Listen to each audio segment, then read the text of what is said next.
안녕하세요. 리플이 유럽 시장 전체를 뒤흔들 수 있는 말 그대로 황금 티켓 한 장을 손에 넣었습니다. 오늘 바로 이 단 하나의 움직임이 대체 어떤 엄청난 의미를 갖는지 그 핵심을 제대로 한번 파헤쳐 보겠습니다.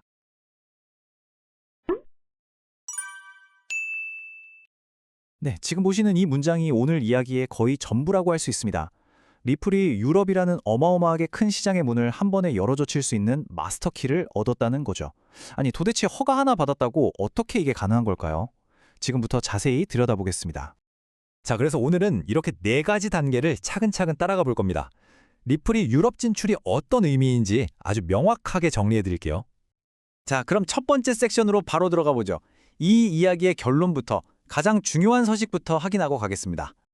바로 이겁니다. 이 라이센스 하나. 이게 바로 리플을 유럽 시장의 게임 체인저로 만든 결정적인 한 방입니다. 룩셈부르크의 아주 깐깐한 금융당국으로부터 받은 이 단 하나의 승인이 유럽 전체의 판도를 바꿀 수 있는 그런 변혁적인 이정표가 된 거죠. 자, 다음으로 넘어가서요. 근데 이게 그냥 하루아침에 뚝딱하고 이루어진 게 아니거든요. 얼마나 신속하면서도 또 치밀한 규제 절차를 거쳤는지 한번 살펴보겠습니다. 화면에 보이는 타임라인을 한번 보세요. 이거 정말 놀랍지 않나요? 예비 승인, 그러니까 일종의 청신호를 받은 게 1월 14일이고요. 최종 라이선스가 나온 게 2월 2일입니다. 불과 2주 남짓 걸린 거예요. 보통 이런 규제 승인은 몇 달, 길게는 몇 년씩 걸리기도 하는데 말이죠. 이 속도가 뭘 의미하겠어요? 그만큼 리플이 철저하게 준비했고 규제 당국과의 소통도 아주 원활했다는 강력한 증거입니다. 이게 바로 룩셈부르크 금융감독청의 공식적인 라이선스 발급 절차인데요. 리플이 이 모든 엄격한 심사 단계를 성공적으로 그리고 아주 빠르게 통과했다는 걸 보여주는 거죠. 그냥 서류 표 내고 끝나는 그런 간단한 과정이 절대 아니었습니다. 아니, 그래서 이 EMI 라이센스라는 게 대체 뭐길래 이렇게까지 중요하다고 하는 걸까요? 지금부터 이 어려운 규제 용어의 의미를 아주 쉽게 풀어드리겠습니다. 쉽게 말해서 말이죠. EMI 라이센스는 핀테크 기업이 유럽에서 디지털 금융 사업을 하기 위한 사업자 등록증 같은 겁니다. 국경 간 송금이든 디지털 결제든 이 라이센스가 없으면 아예 시작조차 할 수 없는 아주 필수적인 기반 시설이라고 보시면 돼요. 그리고 이 라이센스의 진짜 강력한 기능은 바로 패스포팅이라는 권한에 있습니다. 이게 뭐냐면 마치 우리가 운전면허증 하나만 따면 우리나라 어디서든 운전할 수 있는 것처럼 EU 회원국 딱 한 곳에서만 허가를 받으면 나머지 모든 회원국에서 별도 허가 없이 사업을 할 수 있는 그야말로 엄청난 권한입니다. 이 슬라이드가 바로 그 패스포팅의 위력을 한눈에 보여주는 겁니다. 중앙에 있는 룩셈부르크에서 뻗어나가는 선들을 보세요. 단 하나의 라이센스로 오스트리아부터 스웨덴까지 이 27개 국가시장 전체로 통하는 문을 그냥 한 번에 다 열어버린 겁니다. 효율성 면에서 정말 엄청나죠? 그리고 특히 룩셈부르크에서 라이센스를 받았다는 건 또 다른 의미가 있습니다. 여기가 유럽에서도 가장 진보적이고 까다롭기로 소문난 금융규제 기관 중 하나거든요.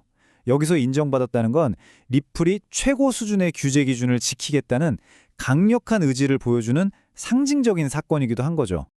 자, 이제 마지막 섹션입니다. 한 걸음 뒤로 물러나서 이번 사건이 리플과 이 업계 전체에 어떤 파급 효과, 즉 리플 효과를 가져올지 그 진짜 의미를 한번 살펴보겠습니다. 75개 이상. 이 숫자는 리플이 전 세계적으로 얼마나 규제 준수에 진심인지를 보여주는 숫자입니다. 단순히 기술 개발만 하는 게 아니라 각국 규제 당국과 계속 협력하면서 신뢰를 쌓아왔다는 거죠. 이게 바로 리플의 가장 큰 자산 중 하나고 세계에서 가장 많은 라이선스를 가진 암호화폐 기업 중 하나로 만든 원동력입니다. 다음 숫자 950억 달러. 와, 감이 잘 안 오시죠? 우리 돈으로 120조 원이 훌쩍 넘는 어마어마한 돈입니다. 이건 리플 페이먼트가 지금까지 실제로 처리한 누적 거래액이에요. 그러니까 그냥 말로만 하는 회사가 아니라 이미 실제 시장에서 엄청난 규모의 거래를 처리하면서 그 가치를 증명해온 진짜 플레이어라는 뜻입니다. 그리고 이 모든 경험과 신뢰를 바탕으로 마침내 이 숫자 27을 얻게 된 겁니다. 75개가 넘는 글로벌 라이센스와 950억 달러의 거래 경험을 가지고 이제 리플은 유럽연합 27개국 전체라는 거대한 무대에서 마음껏 사업을 펼칠 수 있게 된 거죠. 그러니까 핵심은 바로 이겁니다. 라이센스 하나로 상황이 이렇게 180도 달라졌다는 거죠. 이전에는 나라마다 규제도 다르고 언제 바뀔지 모르는 불확실성 속에서 사업을 해야 했다면 이제는 완전한 법적 명확성 아래 유럽 전역에 접근할 수 있게 된 겁니다. 이게 이번 승인의 진짜 가치입니다. 리플 사장의 말을 들어보면 이 생각은 더 확실해집니다.